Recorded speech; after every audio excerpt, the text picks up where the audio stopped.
you can cross off Travis Hunter to the Browns at number 2 overall. I'll tell you why. Coming up next on the Locked On Browns podcast.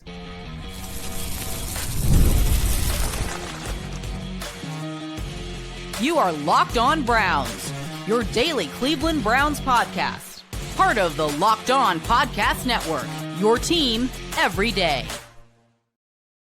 What's up, Dog Pound? I'm Spencer German, your host of the Locked On Browns podcast, and proudly covering your Cleveland Browns each and every single day in the land and on the road. Travis Hunter to the Browns at number 2 seems like it has 0 legs. I'll explain here coming up. Also, the Myles Garrett standoff continues between the Browns and Myles. And lastly, Andrew Berry keeps it 100 on the future of Myles Garrett. We have some video clips to play for you today from the Combine. It's going to be a fun show, and I do want to thank you for being an everydayer with the Locked On Browns podcast, making this your first listen every single day. Remember, you can find the Cleveland Browns content with Locked On Browns every day, Monday through Friday, guaranteed, with bonus content on some weekends as well, and it's totally free to you. All you have to do is hit subscribe wherever it is that you listen to your podcast, and of course, at the Locked On Browns YouTube channel. You can also get involved in the show by sharing your thoughts at any time on anything we discussed today in the comments section. This is your team, so be part of the conversation every single day. So at the Combine here in Indy, and it was a somewhat eventful first day from a Browns standpoint because Andrew Berry spoke to the media for the first time since Myles Garrett's trade request went public. But where I actually want to start is on his evaluation of one of the top players in this draft. As we sort of sort through what the Browns might do with the number 2 overall pick, there's been a number of different players mocked to them, quarterbacks chief among them. But another player that's come up on the radar has been Travis Hunter, the talented two-way player from Colorado. And Andrew Berry was asked specifically how you evaluate a player that can play 2 positions, how they sort of feel about Travis Hunter as a two-way player. And he was sure to make it clear that he sees Travis Hunter as somebody that can play either position and like he would do it well. But he was really clear also on the fact that the Browns view him more so as a wide receiver. I actually thought he gave a pretty good explanation as to why. I want to show you here in a clip his thoughts, but here's why he said that the Browns are evaluating Hunter more so as a wideout than a DB. I'd say this: it's 6 one way, half dozen another. He can play both. I do think that there's just an element where his superpower, they're really his ball skills, and that's a position where you can use it 100 times during the season versus maybe 30 on the high end. But look, we'll have our coaches and scouts fight it out in terms of where he should be on the board. But any team he goes to will be happy to have him. Andrew, how much? So I think that's interesting. I think he's right. Like if they view his number 1 skill set, his number 1 asset as the ball possession, like him going up and getting passes and hauling them down and being able to do that, like that's a skill that you use more so on offense than you will on defense. It's so taking advantage of that in a higher capacity makes a ton of sense if that's the way that they want to go, if they were to draft Travis Hunter. But the reason I say this to me rules out Hunter at 2 is, listen, the Browns have a number of options, obviously, with the pick. But I don't think they're taking a wide receiver at number 2 overall. Like, that just doesn't feel like it. That doesn't mean they won't necessarily – maybe they would trade back and take Travis Hunter. But at number 2, like, I don't think they're taking a wide receiver. On top of the fact that, like, if Travis Hunter was just a wide receiver, I don't know if he'd go in as the number 1 receiver in the class. I think that would still be Tet, but I don't know. Like it just feels off to me that they would be taking a wide receiver too. That's not necessarily like the need that they would prioritize that highly. If they're going to take a player or 2, it's either quarterback, maybe a great pass rusher, or you're trading back, in my opinion. And I've already said I think the only 2 options really are trading back or taking a quarterback if they feel so highly about one of these quarterbacks. But yeah, that stood out to me, because I just don't know in what world the Browns would prioritize that. And it also goes along the lines of, if without a quarterback, and maybe they find one in free agency, it's a different story, but without a quarterback, I don't know why you would then prioritize wide receivers so highly at number 2 overall, especially in this draft class. Because I don't think, like, there are draft classes where it's worth taking a wide receiver super high. I don't know that it's this class.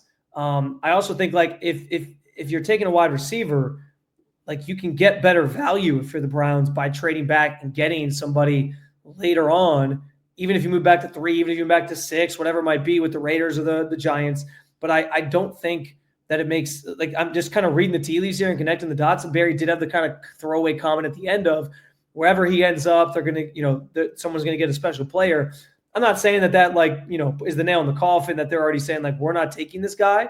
But it certainly just feels like, as we think through the Browns' priorities and we think through what they need to address the most, and we think through their needs right now and where they are on the board, it just would feel very strange to me that they would take somebody that they view as a wide receiver number 1 overall. Now, maybe they take him at 2 because they view him as a wide receiver and they'll also play him both ways.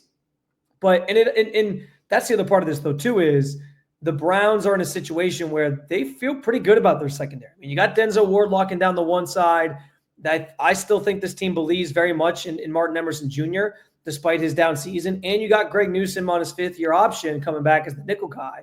So, yeah, like you can always use more corners. Andrew Berry is guaranteed to take a corner at some point in this draft. He always does take a corner in the draft. So I'm not saying he won't. But taking one at 2, who is a two-way player that you actually view more so as the other position that he would play, I just don't. It doesn't add up to me to feel like the slam dunk pick that the Browns are going to be making come April 24th. So again, it's early, and Andrew Berry admitted that. He even said, like, as he talked about, trading back. Somebody asked him about trading back, and he said it's still so early in the college evaluation process. So there's still a lot of evaluating going on when it comes to these players, when it comes to what they're going to do with number 2 overall, if they're going to take a player or not. To be sure of anything at this point. And I've said that a bunch of times too. Like, we can't, anybody saying that things are etched in stone already, I just don't believe them at this point because it's February and there's still a lot going on. There's still a lot of conversations that have to be had, etc.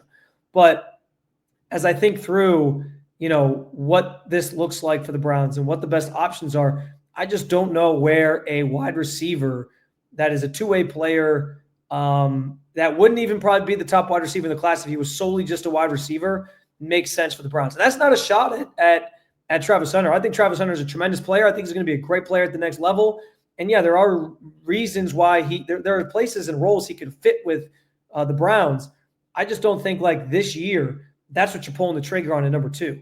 So I thought him revealing that was pretty telling as to, how their board are starting to sort of look or shake up at the top of this draft, as you have a player like Hunter who's been mocked to the Browns several times, but it doesn't feel like they'd be prioritizing that need specifically with the number 2 overall pick of all things. It just doesn't add up to me. So that's why I'm rolling Travis Hunter out at number 2, and maybe some things change. But at this point, I think we can say that. And I'm more so focused on the quarterbacks and Abdul Carter and trading back than I am on Travis Hunter at this point being the selection for Cleveland. More from Andrew Berry. Obviously, the Myles Garrett topic came up a ton on Tuesday. I'll play you some more audio from what he had to say specific to why he thinks they can. There's a path forward where they can work this thing out. We'll play that for you coming up next on the Locked On Browns podcast.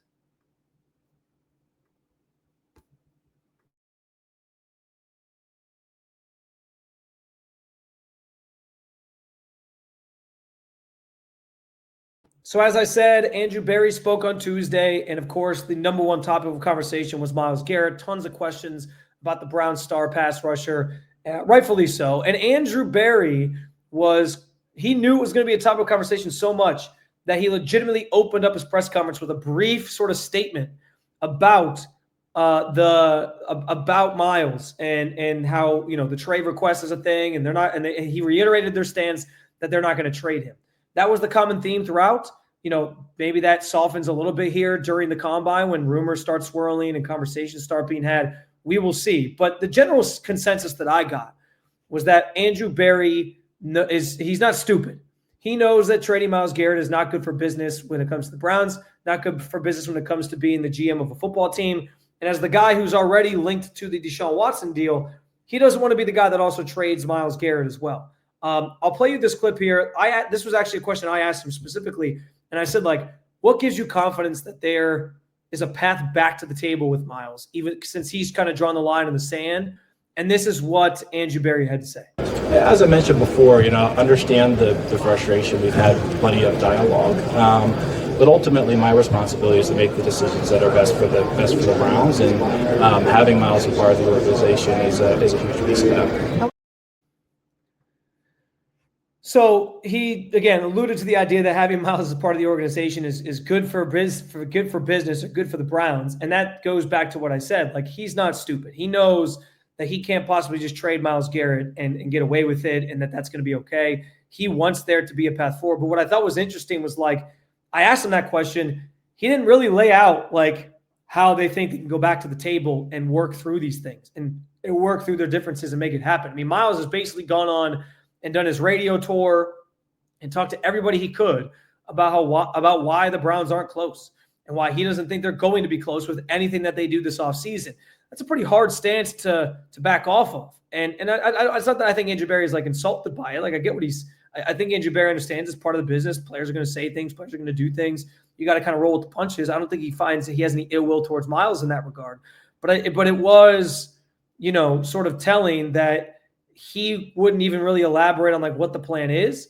And he was asked later on specifically about like, how do you figure this out when it's not about money and, in contract and a contract extension for Myles? And he basically said like, contract extensions can come at any time. So I don't know, like, he does seem to be keeping the faith that, like he said there in that clip, I understand the frustrations, but we're in the business of doing what's best for the Browns, and what's best for the Browns is having Myles Garrett around. So it doesn't sound like he's overly worried about this situation. And he thinks that my read on it was that he feels as they start doing things and managing the roster and making additions and drafting some players and whatever else, that there will be a way to get Myles back on board. I don't necessarily think that's true. Again, this is different than other situations. Like, one of the most fascinating parts about this is the fact that he needs a new contract, that there's no guaranteed money on his contract. Because as I talked on Tuesday about the idea that like Myles could make this thing as ugly to a point, right? And I think that point is slandering Cleveland. Like, I don't think he crossed that line, but not showing up to OTAs or the offseason program, not showing up to training camp is, I think, the real big step. If he's not there at training camp, but how do you get him to show up if he doesn't want to be part of this organization? And it's not about money, because most guys who aren't showing up to training camp, it's because they want a new contract. We kind of went through this with Amari Cooper last year here in Cleveland, where he didn't show up to OTAs or voluntary stuff, then skipped veteran minicamp and was fined for it or whatever. And it was all about his contract. He got enough money in training camp to show up to training camp, but he didn't get the new contract, and that sort of rubbed him the wrong way and clearly impacted his play. The Browns, I don't know that Myles Garrett would sort of let his foot off the gas or, not, I guess. I don't want to say Amari Cooper wasn't trying, but there was definitely a loss of focus there where he wasn't quite as locked in as he usually is. I don't know that Myles would do that because he's too damn good of a player and he's a bona fide Hall of Famer already. I don't think he wants to like tarnish his legacy anyway. Same reason I don't think he would slander Cleveland to get out of town. But because the contract situation is part of this conversation, it makes it interesting because like you would think the Browns could just be like, hey, okay, here's enough money to get you to training camp. You're still on our team. Let's go.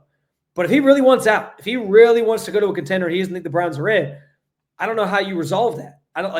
You can't just, it doesn't sound like just throwing money at him is going to get him to come back, unless in the same way we talk about trade packages and we say, well, there's always a Godfather offer, unless the Browns throw out a Godfather offer and they say, all right, Myles, look, here's what we're going to give you, highest paid defensive player, money that nobody's going to be able to touch ever, take it and show up to training camp. And then he just shows up because he's like, well, I'm not going to turn down the money and, I'll just play and deal with the trade stuff next year.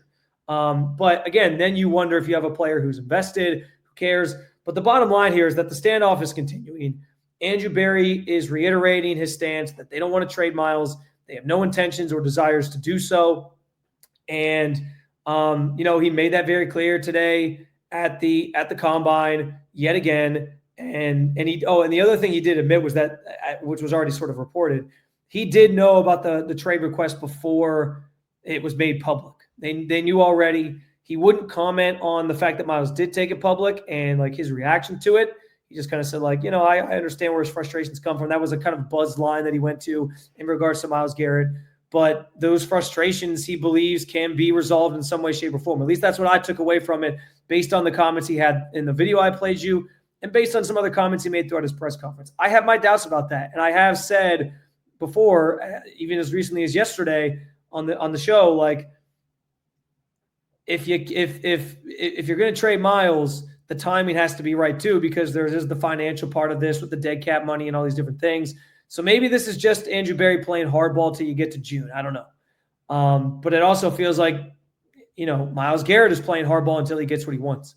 Andrew Berry is operating from a place where he has to believe the organization can get back on track quickly. Myles doesn't have to share that belief, and clearly he doesn't. And again, this opens up a whole nother conversation, a whole nother can of worms, because even though, and again, we don't know what Andrew Berry knows. Maybe the reason he, said what he said on Tuesday was because he thinks like they get the quarterback situation figured out, Myles will show up and Myles will get there. And maybe they believe that quarterback's out there. Maybe it's Matthew Stafford. Maybe it's one of these rookies. And once they sort of talk Myles into the idea, he would be open to it. I don't know. But it's a weird situation. We know that the conversations and the rumors and the reports are only going to pick up or gain some steam here this week at the Combine. There's going to be plenty of scuttlebutt going on in relation to this trade and whether or not Myles is available. Barry wouldn't comment on like what types of calls he's receiving or how many teams are calling. But he just continued to say they're not trading him. So who will give in first? Who will break the staring contest or the standoff that's going on between these two sides? That remains to be seen. But as things stand right now, it's status quo when it comes to the Browns' stance, Andrew Berry's stance even, on Myles Garrett and his future in Cleveland. More audio/video to come, because Andrew Berry wasn't done talking about high-profile players. That's right. Nick Chubb, what does his future hold? Andrew Berry was pretty honest about where things are going or the direction that they'll go in relation to Myles here in the coming weeks. We will talk about that coming up next on the Locked On Browns podcast. When the games tip off, the NBA action is just getting started, and there's no better place to get in on it than FanDuel, America's #1 sportsbook. With FanDuel, you can place live bets throughout the game. So even if you missed the opening tip-off or you won a fourth quarter comeback, you can stay in the action. And if you're looking for a bigger payout, you can even combine your live bets for a same-game parlay. With the NFL season behind us, you already know I'm betting a ton of Cleveland Cavaliers hoops, folks, even more so given the season that they're having. Chance for them to win the championship. You can get in on that futures bet if you want to. You can bet on some individual stats for certain players. Maybe a Donovan Mitchell MVP bet feels enticing to you. I don't know what the money is off the top of my head, but I'm sure there's some good, solid odds in there. And even though Donovan might be a long shot, it might be a fun one to play. There's tons of stuff you can bet on, though, when it comes to the NBA season. Plus, the app is easy to use, and when you win, you get paid instantly. Right now, FanDuel customers get $150 in bonus bets if your first $5 bet wins. Just visit FanDuel.com to join today. That's FanDuel.com for your shot at $150 in bonus bets. Make every moment more with FanDuel, the official sports betting partner of the NBA.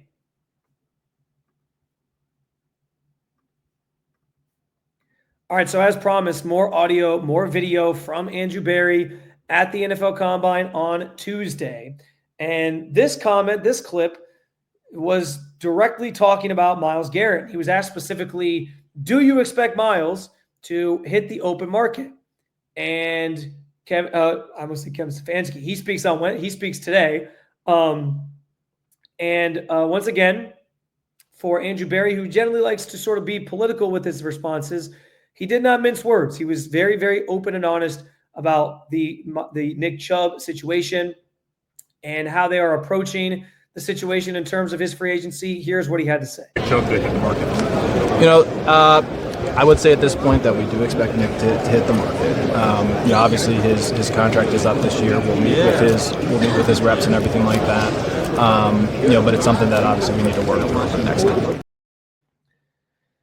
So on one hand, didn't close the door on saying he won't be back, and he never would, especially when it's a player like Nick Chubb, who's so beloved in this town, so beloved. Well, I guess not this town where I am right now in Indy, but in Cleveland. and so beloved also just by the franchise. I mean, the Browns love Nick Chubb. They've talked time and time again about like what he represents to the team, to the city, all that. So they really value having him as part of this organization. And so I think they want to bring him back. So it's not that they would ever close the door. But that opening line of, we do believe Nick Chubb is going to hit the open market, is kind of a sobering thought for me, but also for you as a fan of this team, because it's an acknowledgement that Nick Chubb could truly end up wearing a different uniform next year. And that's weird to think about. But they are almost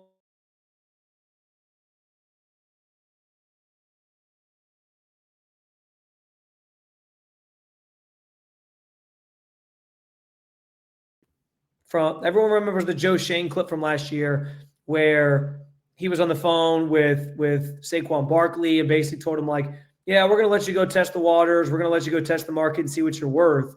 And you can always come back to us and we'll see what we can do.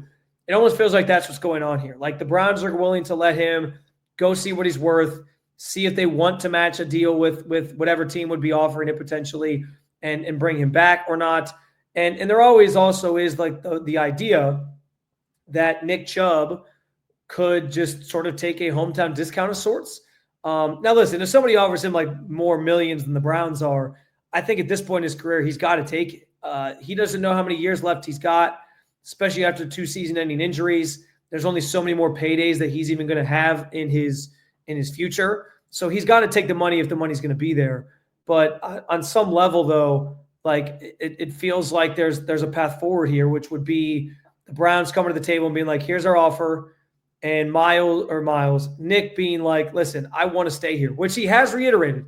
He said that even as recently as, I think, like Super Bowl week, that he would like to come back to Cleveland. He wants to get something done quickly. So maybe those conversations with representation that Andrew Berry alluded to would necessitate a deal getting done sooner. Who knows? But him saying that he believes he's going to test the market is kind of a pretty eye-opening thing. I guess not eye-opening because you kind of figured, but it puts in perspective, in reality, the fact that Nick Chubb might not be back with the Browns next year. Now, I've said all along, and I'm standing by my take, I think they get a deal done. It just seems too easy and obvious. Things can change, of course. That's my theme of the show, I guess, today, is saying that things can change for any of these situations, whether it's Myles, whether it's Nick Chubb, etc. So yeah, a lot can happen between now and free agency on March 12th, no doubt. But I just think it's too easy from a PR standpoint for the Browns, and the Browns need good PR right now after the Deshaun Watson thing. Like, why not bring back a fan favorite player who is adored and represents everything that is good about the organization, even in moments of bad and turmoil like you're going through? Why not bring him back and see if he can sort of revive his career? Why not fulfill his desires to finish his career in Cleveland and come back to Cleveland? Like, it all just adds up. And I do think Nick would be willing to take a little less money from Cleveland to stay in Cleveland over some other teams. What his market looks like will be determined here in the coming weeks, and we'll see. But that's still my stance on it. I just think it's too obvious for everybody. I think he'll be back. And I'm not saying the Browns will be depending on him as their number one tailback anymore. Like, I think that ship might have sailed. Like, you just got to kind of hope that the old Nick Chubb is in there somewhere. Maybe he can get back to that. We'll see. But I think that's where the draft comes into play. This draft class, as I've talked about, is super, super deep. There are a lot of guys that the Browns are going to have a chance to take in the second round, third round, etc. I mean, even in the first round, they really wanted it. But I think, honestly, I think what hurts Ashton Jeanty is the fact that he is the best guy in a class that's really loaded. So people feel like they can get value elsewhere. Somebody will pull the trigger probably in the first round on Jeanty. I'm not saying that, but it'll just be interesting because, like, he might not go as high if there's, other running backs that teams feel are up there in terms of, the tiers or rankings or how they sort of grade these guys. But that's a different conversation. But because of that, I think the Browns can get a good running back in this draft, a potential frontline starter to sort of lead their group moving forward in this draft, with Nick Chubb sort of as like the number 2 guy who comes in certain situations, change of pace. Maybe not even change of pace is the right phrase, but gives a different look, can still get a number of carries. But, I mean, and let's face it, like that split backfield with Kareem Hunt, Nick Chubb was at his best when he wasn't just the workhorse lead guy and was sort of splitting carries. And I think that's maybe an easy way to ease him back into maybe becoming that player again, is by allowing him to sort of share the workload. So again, I get it. Andrew Berry was open and honest about that. And, we'll see what this all means for Browns fans. I'm sure it's not fun to think about Myles Garrett too, but Nick Chubb playing anywhere but Cleveland. I just think cooler heads will prevail. And then maybe that's a phrase that's more related to the Myles thing, cooler heads will prevail. I just think like when push comes to shove, both these sides can come to terms on something, and they will figure something out to make it work. Because it's a perfect fit. Nick Chubb loves it here in Cleveland. The Browns love Nick Chubb. The injuries the last 2 years almost are going to help the Browns because it allows his value not to be so massive that they're going to get priced out by some team. It allows them to have the opportunity to potentially bring him back on a little bit of a lesser deal potentially, and maybe he takes a home discount like I alluded to because of that. So we'll see. But yes, as things stand right now, Andrew Berry made it clear, Nick Chubb likely to go test the market, and we will see what the future holds after they have some conversations with his representation. A lot more to come from Indianapolis and the Combine. Andrew Berry, another thing, obviously he was asked a ton about quarterbacks and the things they're looking for, and I do want to get into that conversation because there are a lot of things to dissect there. But I wanted to save that one for Thursday because I want to hear what Kevin Stefanski has to say about it too, the quarterback position, especially knowing they're going back to his offense. How much say is he getting in this quarterback process, those types of things. So we will talk some more Andrew Berry comments on it and some Kevin Stefanski comments on it here coming up on Thursday, or maybe we'll do another episode Wednesday. We'll see. 2 episodes for the price of one. We'll see what it all sort of looks like. But in the meantime, I do want to encourage you, if you haven't already, make Locked On Browns your first listen every day and hit that subscribe button so you know when new episodes drop. For your second listen, you can go check out the new Locked On NFL show or our NFL squad shows. And you can also keep it local by checking out Locked On Cavs or Locked On Guardians. Thanks for being an everydayer at the Locked On Podcast Network. I will talk to you again real soon, Cleveland, from Indy, as soon as tomorrow. But in the meantime, enjoy yourself and peace.